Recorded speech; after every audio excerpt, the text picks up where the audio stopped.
मेरे चैनल पे इतने सारे कमेंट्स आते हैं ना कि मिनॉक्सिडिल यूज़ कर लेते हैं। मैं 18 साल का हो गया हूँ, मेरी तो बियर्ड ही नहीं आ रही है। मैं 24 साल का हो गया हूँ, मेरी बियर्ड ही नहीं आ रही है।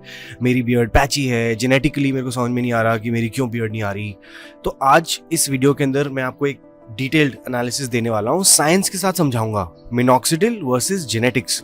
और please it's a humble request यार, थोड़ा सा मतलब नेचुरल ग्रोथ और प्रोसेस को समझो बियर्ड ग्रोथ का। बिना सोचे समझे कोई भी ओवर द काउंटर ड्रग जो आपकी बॉडी को एक्चुअली हार्म कॉज कर सकती है मत उठाओ।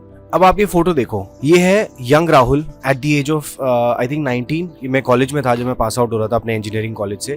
और ये अभी करंटली मेरी जो लास्ट, जब मैंने लॉन्गेस्ट बियर्ड रखी थी, ये लंबरजैक की फोटो है। ठीक है, लंबरजैक बियर्ड लॉन्ग बियर्ड का एक फॉर्म होता है। अभी करंटली जो मेरी बियर्ड आपको मेरी फेस पे दिखाई दे रही है, this is called a ducktail beard. So if you see, ये साइड से थोड़ी डकटेल जैसी दिखती है, तो ये एक लॉन्ग फॉर्म ऑफ बियर्ड होती है। यहाँ इसके अंदर बहुत सारी मेंटेनेंस होती है, इसकी सारी डिटेल्स मैं आपको इस वीडियो में देने वाला हूँ, सो स्टे ट्यून्ड। और यंग राहुल की भी भाई यही प्रॉब्लम रहती थी कि मेरी बियर्ड नहीं आ रही। खैर उस टाइम पे इतना ज्यादा ट्रेंड नहीं था बियर्ड का, but I was always conscious that I wanted to grow like a nice beard, tapered beard try करता था। बॉम्बे में था मैं 10 साल, तो वहाँ पे of course used to see meet a lot of actors, celebrities, तो उनकी बियर्ड से भी इंस्पिरेशंस मिलती थी कि भाई जा रहे हैं एक इवेंट पे फोटो वोटो खिंचवानी है, तो you know you should look proper and dapper. तो इसलिए फिर वहाँ से बियर्ड ग्रोथ की मेरी जर्नी शुरू हुई। शेप स्टबल मेंटेन करता था, उसके बाद फिर टेपर्ड बियर्ड मैंने ग्रो करी। फिर मैंने जब लॉकडाउन आ गया था, तो लॉकडाउन में मैंने रियलाइज करा कि यार अब बियर्ड तो कटवाने का कोई सीन है नहीं, तो उसको थोड़ा लंबाई होने देते हैं। तो तब मैंने सबसे लंबी अपनी बियर्ड ग्रो करी थी, which was about I think 7-8 inches की मेरी बियर्ड हो गई थी उस टाइम पे। फिर उसके बाद मैंने उसको मेंटेन करना सीखा, धीरे धीरे मैंने उसके बारे में समझना सीखा कि यार इसको एक्चुअली कैसे नरिश करना है, कैसे हाइड्रेट करना है, इसकी लेंथ कैसे मेंटेन करनी है, इसको शेप कैसे करना है, कर्ली हो जाती थी उसको सीधा कैसे करना है। तो ये सारी चीज़ें मैंने धीरे धीरे समझी।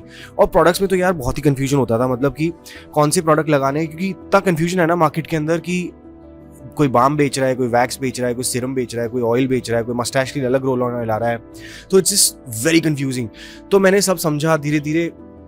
एंड जब मैंने 2020 या 21 में जब अपना ब्रांड बनाने की सोची एनवायरमेंटली, तो मेरा थॉट यही था कि इस प्रोसेस को सिंप्लीफाई करो यार। Beard growth is a very simple journey, let's keep it simple. So that was the whole point. And hi, if you are new on this channel, my name is Rahul Badisra. I am the founder of a men's grooming brand called environmentally and also a grooming coach. और मेरा program है, it's called all things grooming. I was also the coach for mister India for 2025, so you can watch that, read the article, it's in the link below from Femina.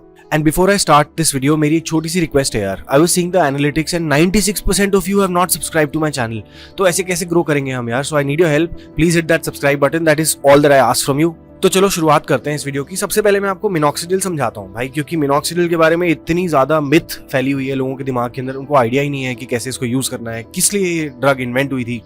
तो सबसे पहले ये समझो कि minoxidil को हार्ट डिजीजेस को treat करने के लिए उसका इन्वेंशन हुआ था, उस ड्रग का। ठीक है, उसका साइड इफेक्ट था कि अनवांटेड हेयर ग्रोथ होती थी। तो अब धीरे धीरे ऑफ कोर्स डर्मेटोलॉजिस्ट ने ये देखा, तो उन्होंने उसको हेयर ग्रोथ के लिए शुरू कर दिया। पर मिनॉक्सिडिल कभी भी नए हेयर नहीं उगा सकता। वो वही हेयर जो आपके हेयर फॉलिकल्स यहाँ पर हैं, सिर्फ वही हेयर वहां से निकाल सकता है। ठीक है, तो यही काम होता है। तो scientifically it's like a super hero serum for your beard. तो मिनॉक्सिडिल को अगर मैं सिंपल सी भाषा में आपको समझाऊं कि करता क्या है, इसका फंक्शन क्या है, तो ये आपके ब्लड गेट्स को खोलता है, समझ लो। तो जैसे मेरे स्किन पे पोर्स हैं, इसके अंदर ब्लड वेसल्स होती हैं, तो जब मिनॉक्सिडिल यहाँ जाता है तो वो मिनॉक्सिडिल इसको खोल देता है। सो मिनॉक्सिडिल ना आपकी स्किन के जो ऊपर पोर्स होते हैं जिसमें ब्लड वेसल्स होती हैं, ब्लड वेसल्स क्या करती हैं, वो आपका खाना ट्रांसफर करती हैं, राइट। यही काम है ब्लड का हमारे, वो बॉडी के अंदर खाना लेके जाता है और कूड़ा बाहर निकाल के लाता है। That's point of the blood, right. तो हेयर फॉलिकल्स के अंदर जब तक खाना नहीं पहुंचेगा तो आपके बाल कैसे ग्रो होंगे? तो यही काम मिनॉक्सिडिल करने में सिंपली आपको हेल्प करता है। तो मिनॉक्सिडिल जाके आपके हेयर फॉलिकल्स को बोलता है, भाई जाग जाओ यार, कम ऑन, खाना खाओ, बड़े हो जाओ। You know that's the whole point. It's like that parent. और द बेस्ट पार्ट इज कि ये लोकली काम करता है, मतलब 1% ही सिर्फ आपकी बॉडी के अंदर हल्का हल्का जाता है, which is safe for most people. लेकिन अब इसके क्या प्रॉब्लम होती है, आपको हमेशा पैच टेस्ट करके देखना चाहिए कि ये मैंने जो मिनॉक्सिडिल लगाया है ये मेरी बॉडी के ऊपर कैसे रिएक्ट कर रहा है। कोई रेडनेस हो रही है, कोई रैशेज हो रहे हैं, कोई इचिंग हो रही है आपको, तो हमेशा पैच टेस्ट करो, देखो कि आपको ये सूट कर रहा है कि नहीं कर रहा है। और अगर नहीं कर रहा है तो प्लीज इससे दूर रहो, वरना इसके जो साइड इफेक्ट्स होते हैं ना वो बहुत ज्यादा प्रॉब्लमेटिक हो सकते हैं। और ये भी ऑब्जर्व करना कि आपकी हार्ट रेट तो नहीं बढ़ रही, बिकॉज ये प्राइमरीली ब्लड प्रेशर को ट्रीट करने के लिए बनाई गई थी, right. So heart rate is very important, monitor that, कि अगर आपको ऐसे सांस लेने में थोड़ी घबराहट सी हो रही है तो प्लीज इसका ध्यान रखना। और मोस्ट इंपॉर्टेंट, डर्माटोलॉजिस्ट से चेक करे बिना प्लीज़ इस ड्रग को यूज़ मत करो। ये वैसे ओवर द काउंटर मिनॉक्सिडिल 5% बहुत ज़्यादा कॉमन हो गई है, बट मैं हाईली रिकमेंड करता हूँ कि इसको मत यूज़ करना बिना डर्माटोलॉजिस्ट के। मेरे साथ क्या हुआ था पता है, मेरे को 3 एलोपेशिया के अटैक्स हुए थे। एक बार पहले, सबसे पहले यहाँ पे सर्कुलर पैच में बियर्ड गायब हो गई थी। फिर मैं एक बार एम्स्टरडैम गया हुआ था, तो वहाँ पे फिर यहाँ पे एक सर्कुलर पैच हो गया था। फिर कुछ आने के कुछ टाइम बाद मैं फिर देखा तो यार एक और पैच यहाँ पे हो गया था। अब जब पहली बार हुआ ना तो मैं बहुत डर गया था और बड़ा कॉन्फिडेंस से खत्म हो जाता है, बिकॉज एक इतना बड़ा सर्कुलर पैच आपके यहाँ पे आ गया और आपको पता नहीं है वो क्यों आया है। तो भाई मैं गया भागे भागे डर्मेटोलॉजिस्ट के पास और उनसे मैंने पूछा कि ये सर क्यों हुआ, तो ही सेड कि it's an alopecia attack. Alopecia में क्या होता है कि आपकी जो बॉडी की इम्यून सिस्टम होती है ना, वो आपके हेयर फॉलिकल्स को दुश्मन समझने लग जाते हैं और उन्हीं को बाहर धकेल देते हैं। तो ये प्रॉब्लम होती है। मेनली एलोपेशिया का आज तक कोई इलाज ढूंढा नहीं गया, ठीक है। तो इसको बोलते हैं स्ट्रेस डिजीज भी बोलते हैं इसको। तो लाइफ में अगर स्ट्रेस ज़्यादा होता है, आप रेस्ट नहीं कर रहे हो, तो उस टाइम पे मेरा लाइफस्टाइल बहुत ख़राब था। I was working at a music festival, रात रात को पार्टी करते थे और of course there was also lot of alcohol involve. खाने का कोई टाइमिंग नहीं था और ट्रैवल कर रहे होते थे हम लोग, तो बेड्स भी लोग रोज़ अलग होते थे और सोने धोने का कोई टाइम नहीं था, खाना पीना भी बिल्कुल मेस्ड अप था। सो दैट्स वाई आपकी बॉडी आपको सीधा सीधा साइंस देने लग जाती है। तो डॉक्टर ने मेरे को 2 चीज़ें बोली, एक तो बायोटिन के कैप्सूल्स दी उसने मेरे को खाने के लिए, और दूसरा उसने मेरे को मिनॉक्सिडिल दी लगाने के लिए, सरफेस पे लगाने के लिए। और उसने बोला एक एक ड्रॉप करके लगाना और उसको रब कर लेना, और रात को सोने से 1 घंटा पहले, ताकि ऐसा ना हो कि आप सोते टाइम लगा लो और फिर वो पिलो पे सारी रब हो जाए, तो उसका कोई फायदा नहीं है, राइट। तो वो timing and consistency was very important. साथ ही साथ इसे लाइफ में थोड़ा स्ट्रेस कम करो और अपना खाना पीना सही करो भाई, ये बहुत इंपॉर्टेंट चीजें हैं। Lifestyle is the most important thing. तो पहली बार मैंने किया, 2-2.5 महीने में मेरे बाल वापस आ गए थे वहीं पे। पहले व्हाइट आए, फिर ग्रे हुए, फिर ब्लैक हो गए थे। अब जब दूसरी बार हुआ तो मुझे पता था कि क्या करना है एग्जैक्टली, तो मैं फिर गया, मैंने वही दवाई ली, फिर उसके बाद आ गए फिर अगेन 2-2.5 महीने में। थर्ड टाइम जब हुआ ना तो मैंने सोचा कि यार अब बहुत हो गया, ये तीसरी बार हो रहा है, बॉडी आपको बार बार बोल रही है कि ये मत करो। तो फिर मैंने क्या सोचा, ऐसा कि ठीक है इस बार मैं लाइफस्टाइल फिक्स करता हूँ। तो मैंने श्रेड फॉलो किया अपनी लाइफ में। श्रेड सिंपल सा फंडा है भाई, SHRED। S stands for sleep of 7 to 8 hours every day, ideally 9 PM to 5 AM। H is hydrate, पानी पीना है दिन में कम से कम 3 से 4 लीटर। R is for routine, workout of any form 45 to 60 minutes at least 5 to 6 days in a week। Then E is for eat clean, deep fried foods, sugar and junk food इसको बंद करो। Have homemade food mostly as much as you can, और अपने macros को track करो, protein, carbs, fats, ये सब बहुत इंपॉर्टेंट है, ठीक है। And D is decompress, which means meditation, deep breathing, yoga, जो भी आपको सही लगता है जिससे आपकी ब्रेन को और आपकी बॉडी को, माइंड को कामफुलनेस फील होती है, वो करो। तो श्रेड फॉलो किया मैंने भाई, 3.5 मतलब टाइम थोड़ा ज्यादा लगा, 3-4 महीने लगे इस बार, बट मेरे बाल फिर वापस आ गए थे, ठीक है। इस बार वो व्हाइट आए, फिर उसके बाद ग्रे हुए, फिर ब्लैक हो गए। तो ये बहुत इंपॉर्टेंट है, मैंने खुद ऑब्जर्व करा है कि lifestyle is the key for this. और देखो यार, ये 10-15 मिनट की वीडियोस के अंदर ना मैं आपको बहुत लिमिटेड सी चीजें दे सकता हूँ, और बट क्या होता है ना कि grooming, overall beard, hair, skin, intimate hygiene, oral hygiene, body hair removal, ये सारी चीजें ग्रूमिंग के अंदर आती हैं और वो आपको फर्स्ट इंप्रेशन क्रिएट करने में हेल्प करती हैं। और 7 सेकंड के अंदर आपके ऊपर जो कोई बंदा he sets eyes on you ना, he creates an impression in your mind. तो वो बहुत इंपॉर्टेंट है। If you win that first impression bro, you will win a date, you will win a meeting, you will win a interview. तो ये important है, इसके लिए मैंने एक प्रोग्राम लॉन्च किया, it's called all things grooming. क्योंकि क्या होता है ना कि हर चीज, इन्फॉर्मेशन तो सब अवेलेबल है और फ्री है, बट उसको एक जगह कलेक्टिवली डालना और एक सिस्टम बनाना, वो मैंने किया है। और अभी हमने इसको रॉक सॉलिड प्राइस पे ब्रो, सिर्फ 1100 रुपीज, 1099 का आपको ये मिल रहा है। 70% ऑफ हमने दिया हुआ अभी।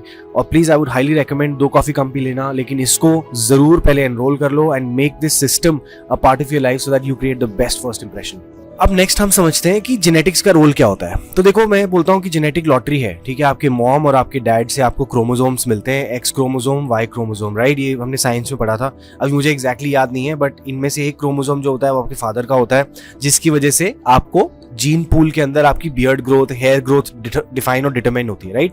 तो अगर आपकी जेनेटिक लॉटरी लगी है, और ये लॉटरी सिस्टम है ब्रो ऑनेस्टली, तो अगर आपकी लॉटरी सही लगी, जैसे मेरी लॉटरी लगी कि मेरे बाल भी ठीक है और मेरी बियर्ड भी ठीक है, तो ये आपको, मतलब इसमें आपका कोई कंट्रोल नहीं है। आपके पास क्या कंट्रोल कर सकते हो आप कंट्रोल कर सकते हो अपना लाइफस्टाइल। आपके हाथ में 24 घंटे हैं, उसके अंदर अगर आप रोज श्रेड अपनी लाइफ में फॉलो कर रहे हो, यू आर गुड ब्रो। और नेचुरल ग्रोथ को एम्ब्रेस करो, जो भी आपकी ग्रोथ है, चाहे वो पैची है या वो अनइवन है या फिर वो थोड़ी सी अलग है, क्योंकि मैं हमेशा मानता हूँ कि हर बंदे की बियर्ड ग्रोथ यूनिक है। आपका और मेरा थंबप्रिंट यूनिक है ना, सिमिलरली हमारी बियर्ड ग्रोथ भी यूनिक है। मेरी जैसी बियर्ड आपकी नहीं है, आपकी जैसी बियर्ड मेरी नहीं है। तो हर बंदे को grass is greener on the other side ही नजर आता है। यू नेवर फील कि आई हैव इनफ। तो प्लीज ये एक माइंडसेट है and I would highly recommend and encourage कि आपके बियर्ड के हिसाब से जो भी आपके फेस शेप के ऊपर सूट करती है ना, उसको यूज़ करो and play to your strength instead of looking at it as a weakness. So glass half full या ग्लास हाफ एम्प्टी देखने वाला नजरिया है ये, ठीक है. अगर मेरी बियर्ड इस टाइम पे फॉर एग्जांपल मेरा राउंड फेस है, पैची होती, तो maybe I would have tried like another beard style, but I had luckily good beard growth, so I try this. अब मेरी बियर्ड के ऊपर पैच आने लगे थे, तो मैंने क्या किया, मैंने भाई बियर्ड को थोड़ा लंबा कर लिया ताकि वो जो पैच था वो कवर हो जाए. You just have to play smart, that's how it is. और कभी कभार पता है क्या होता है, कम्युनिटी सपोर्ट भी चाहिए होता है हमको कि कुछ क्वेश्चंस आ रहे हैं, आप किसी प्रोसेस में हो, कोई स्टाइल ट्राई करना चाहते हो, कुछ पूछना चाहते हो, तो कुछ दोस्त या टाइप्स लोग मिल जाएं. तो इसलिए हमने एक कम्युनिटी लॉन्च करी है, it's called all things main. ये एक व्हाट्सएप कम्युनिटी है, उसका लिंक यहाँ पे स्कैन करके आ सकते हो या फिर आप नीचे से डिस्क्रिप्शन में भी देख सकते हो. ऑलरेडी वहाँ पे कुछ 1000-1500 लोग हो गए हैं और हम लोग उसको हर ग्रुप को रोज 1-2 घंटे के लिए खोलते हैं और वहाँ पे क्वेश्चंस आते हैं, मैं उन सबके रिप्लाई करता हूँ. So it's a beautiful vibe यार. So please come ask questions. If you have direct access to me also, you know I am also available in the group. बाकी ग्रुप पे और भी लोग हैं तो वो भी आपको जवाब देते रहते हैं, but it's a good vibe. So come join the group. तो मिनॉक्सिडिल का यूज़ मैंने बता दिया, कैसे यूज़ करना है वो बता दिया, अपना एक्सपीरियंस बता दिया, आपको मैंने जेनेटिक्स के बारे में बता दिया. अब भाई नेक्स्ट लाइफस्टाइल के बारे में मैंने आपको बता दिया. Now I am gonna give you some tips कि आप बियर्ड ग्रो कर रहे हो तो कैसे करना है. देखो अभी मैं like I am on a vacation right now. मैं अभी लॉम्बॉक करके एक आइलैंड है इंडोनेशिया में, बाली से थोड़ा सा आगे है, 1-1.5 घंटा दूर है. वहाँ पर अभी आए हुए मैं और मेरी वाइफ, और हम लोग एक नया लाइफस्टाइल ट्राई कर रहे हैं यहाँ पे. तो we are on an island right. So यहाँ पे अब आइलैंड के ऊपर क्या जरूरी है, आप हेयर और बियर्ड को हर टाइम स्टाइल नहीं कर सकते. तो मैंने भी बियर्ड को स्टाइल नहीं करा हुआ है, सिर्फ सीधी करी थी, वो भी कल करी होगी, अभी नहीं करी. बालों में भी कुछ नहीं लगाया हुआ, कोई प्रोडक्ट नहीं है, कुछ नहीं है. That's how naturally it is. क्योंकि आप समुद्र में जा रहे हो, फिर आप आके नहाते हो, फिर आप स्विमिंग पूल में जा रहे हो, फिर आप आके नहाते हो, बहुत धूप भी है, ह्यूमिडिटी भी है. तो कॉन्स्टेंटली अगर आप अपनी बियर्ड में और बालों में प्रोडक्ट लगाते रहोगे ना तो इश्यूज भी होते हैं. तो सिंपल करो उसको, नीचे रूट्स में और बालों पे बियर्ड सीरम लगा लो एंड दैट्स अबाउट इट. और कुछ नहीं लगाने की जरूरत है आपको. क्योंकि क्या है कि आप जैसी बाहर निकलोगे ह्यूमिडिटी होगी, फिर वो खराब होंगे. आप कोई प्रोडक्ट लगाओगे वो आपके स्कैल्प पे जाके जम जाएगा, बिकॉज वो नीचे आके धीरे धीरे सेटल हो जाएगा यहाँ पे, फिर डैंड्रफ होगा, इचिंग होगी, इस तरह के इश्यूज आने लगते हैं. और प्रोसेस को सिंपल रखो. तो सबसे पहले क्या करना है आपको वॉश एंड कंडीशन करना है अपनी बियर्ड को, और ये प्रोसेस आपके बालों के लिए भी एप्लीकेबल है. तो आपने एक एनवायरमेंटली का hair and beard wash and conditioner, simple product, all in one है, तो ये यूज करो. अपने बालों और बियर्ड को आपने अच्छे से वॉश कर लिया, कंडीशन कर लिया, उसके बाद उसको पैट ड्राई करो. ऐसे घसड़ना नहीं है उसको कि मतलब तौलिए के साथ लगे हुए, नहीं, जस्ट पैट ड्राई इट, धीरे धीरे हल्का हल्का टॉवल डैप करके उसको पैट ड्राई कर लो. उसके बाद आपको रूट्स में सिरम लगाना है, बियर्ड सिरम. देखो बियर्ड ऑयल और बियर्ड सिरम के बारे में बहुत सारी वीडियोस बता चुका हूँ, नीचे आपको डिस्क्रिप्शन मिल जाएगी, यहाँ पे भी आपको लिंक मिल जाएगा. Beard oil versus beard serum, why beard serums are better and the upgraded version of beard oils, right.